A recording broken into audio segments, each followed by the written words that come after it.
Ease student academy में खुश आमदीद। आज का जो हमारा सेशन है वो मैं स्पेशल इकनॉमिक स्पेशल को लेकर है। इकनॉमिक स्पेशल के अंदर आज हम जो बात करेंगे जी मैनेजरियल इकनॉमिक्स जो है वो बताया जाएगा कि मैनेजरियल इकनॉमिक्स है क्या, बेसिकली इंट्रोडक्शन देंगे और इसके बाद हम इसका थोड़ा बैकग्राउंड बताएंगे कि ये बैकग्राउंड में क्या था। फिर इसके कुछ कोर प्रिंसिपल हैं, उनको डिबेट करेंगे कि इसके कोर प्रिंसिपल क्या हैं, किस कोर प्रिंसिपल के ऊपर मैनेजरियल इकनॉमिक्स डील करती है। फिर आपको कुछ हवालाजात देंगे जो कि केसेस कहलाते हैं, जैसे कि हम कहते हैं कि जी मैनेजरियल इकनॉमिक्स के केसेस हैं, तो ये वो केसेस होंगे जिनको डिस्कस करेंगे। जैसे कि यहाँ हम एक पब्लिक प्रोजेक्ट को डिस्कस करेंगे और एक प्राइवेट प्रोजेक्ट को डिस्कस करेंगे, और उसके बाद कुछ इस कंटिन्यू सेशन के अंदर प्राइवेट प्रोजेक्ट के साथ हम फिल्म को भी डिस्कस करेंगे, जो कि हम फर्दर आगे डिस्कस करते चले जाएंगे।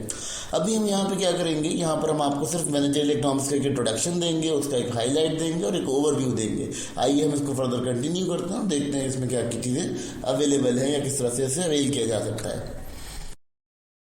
स्टूडेंट्स, जैसा कि आप लोग जानते हैं कि हम अपनी डेली की लाइफ के अंदर बहुत सारे डिसीजन ले रहे होते हैं, जैसे कि हमने कॉस्टिंग करनी होती है, बजटिंग करनी होती है, कोई प्लानिंग करनी होती है। जैसे हम कोई पिकनिक प्लान कर लेते हैं, कोई ट्रिप प्लान कर लेते हैं, तो उसके लिए बजट अरेंज करते हैं। फिर बजट करने के बाद हम डिसीजन लेते हैं कि हमने किस तरह से उस पिकनिक को प्लान करना है, एग्जाम्पल के तौर पर। तो इसी तरह से जब हम बात करते हैं गवर्नमेंट लेवल पर या इंस्टीट्यूशनल लेवल पर या किसी फर्म या इंडस्ट्री लेवल पर, तो वहाँ क्या होता है, वहाँ भी हम कुछ प्लानिंग्स करते हैं, कॉस्टिंग करते हैं, बजटिंग करते हैं, जिसकी वजह से क्या होता है कि आपको एंड प्रोडक्ट मिलती है। ठीक है, अब इस प्लानिंग के दो हिस्से होते हैं, एक पब्लिक सेक्टर होता है, एक प्राइवेट सेक्टर होता है इकोनॉमिकली, और इसको जो है डील किया जाता है इकोनॉमिकली के ये प्राइवेट और पब्लिक सेक्टर के अंदर अलग अलग प्लानिंग्स होती हैं। जैसे प्राइवेट सेक्टर के अंदर क्या होता है, प्राइवेट सेक्टर के अंदर उन्हें स्टेक होल्डर से बात करनी होती है, इन्वेस्टर्स लाने होते हैं जिससे वो कलेक्शन ऑफ रिसोर्स कर पाते हैं। फिर उसके बाद क्या होता है, गवर्नमेंट सेक्टर के अंदर क्या होता है कि वो गवर्नमेंट टैक्स इम्प्लीमेंटेशन करती है